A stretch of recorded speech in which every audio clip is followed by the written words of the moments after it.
All right, here we go again. Still reading. Mount Eliza House. Mount Eliza House is located on Errimal Creek, adjacent to Ranley Beach. The site is about 2,300 square metres and it slopes down from the street and incorporates a cliff face which leads to a nature reserve. Our initial impression of the site that it was pretty unique for Port Phillip Bay, as it has north-facing views to the bay and the city, which is unusual for Melbourne, where typically houses with that view look to the west. Larsha and Monique purchased the property in 2017 as part of a major change of way of life for their family. They sold their Melbourne home, they moved jobs and also created a new business. They were looking to create a work-life balance centred around their home and 3 children, giving up the proximity to the city to be closer to nature and to be able to wander down the back of their property to the creek and then the beach. Whoops. The site they purchased was an ornamental garden that used to be part of a larger estate. Both lots to either side was auctioned off at the same time and were vacant, so we needed to anticipate the built outcome of their neighbours. There was a design development overlay limiting building works to within 6 metres of the cliff face, and clearance was required to the main sewer line through the bottom of the site. The proposed buildable area of the site was actually reduced from over 2,000 square metres to about 600. The siting for the house was established early, given the mandatory setbacks. We then located the footprint to the south of the site to open up north-facing garden space and a pool, and as far east as possible to make the most of views to the bay and the proximity to the cliff and bush. The floor plan evolved through conversations about the limitations of a singular volume and that only 1 or 2 corners would optimise both the solar and view orientation. We proposed a serrated edge to create multiple vantage points and northern exposure. The resulting plan arranged servant areas to the south and served areas to the north. Circulation from the front door was through down to the living spaces. In the initial phases of the design, we referred to 2 important precedents, the Fern Tree House by McGlashan Everest and the Geesing House by Harry Seidler. The 2 projects employ dominant masonry walls to define their plan arrangement and establish connections to the landscape and their surrounds. We were also interested in the use of floor level changes and views created between spaces as well as outside. The stepped floor follows the fall of the site. Larsha and Monique were keen to avoid a 2-storey proposal to reduce visibility from the street, so by stepping the home down and limiting a single volume, we were able to avoid a planning permit for the property. Blockwork blade walls define each platform and run from the exterior to the interior.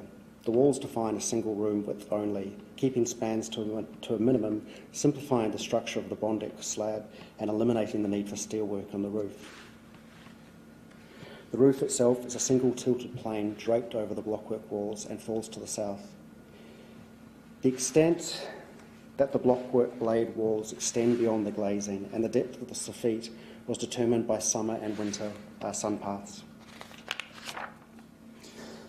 The blade walls are constructed from a half-height concrete block to the exterior portions of the wall.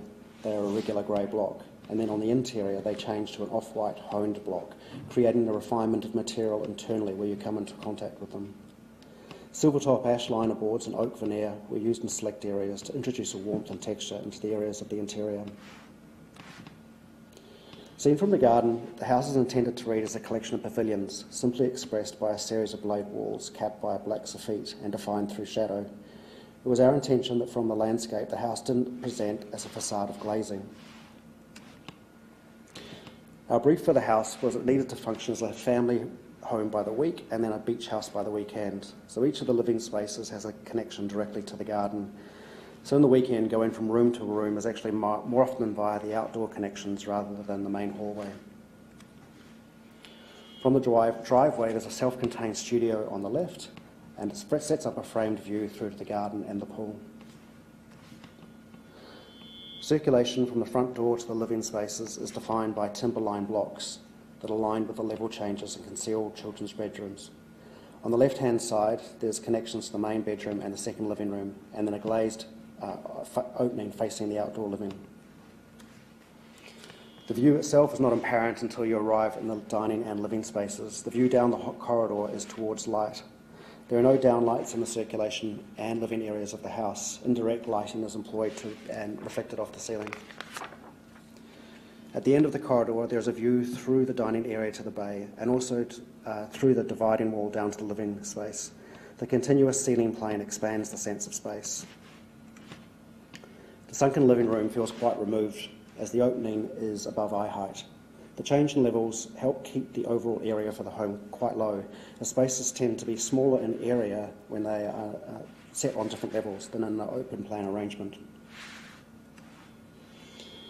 It is in the living room and dining area that the blade walls are fully expressed internally. They frame the windows, define the change in level, and introduce a robust materiality into the plan. The kitchen overlooks both dining and living areas and is detailed to remove the need for upper cabinets. All storage and appliances are in the tall cupboards that lead in this extension of the hallway. A built-in bench seat creates additional casual seating as part of the kitchen. The self-contained studio provides a high degree of flexibility for the family. It's an office for their business, a studio, spare bedroom, and last year an independent accommodation for Lash's mother when they could create a family bubble that would include her. The incorporated ESD principles were informed the early stages of the design process and were not appended to the project. The house relies solely on renewable energy sources. There's no gas connection, and all appliances and water heating services are through high-efficiency heat pump technology systems. Highly efficient thermally broken windows, passive ventilation, optimised orientations and thermal mass has created a house that's very stable and requires very little energy to either heat or cool.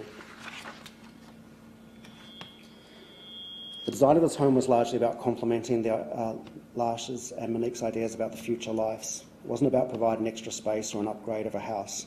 Rather, it was tied into an idea about how we live and work and enjoy our lives in a way that's going to be sustainable. This is a family home that's really loved by Monique and Lash and their family. Moving away from Melbourne and creating a new way of life for themselves, Mount Eliza has not been without challenges, and but pleased to say that their house has not been one of them.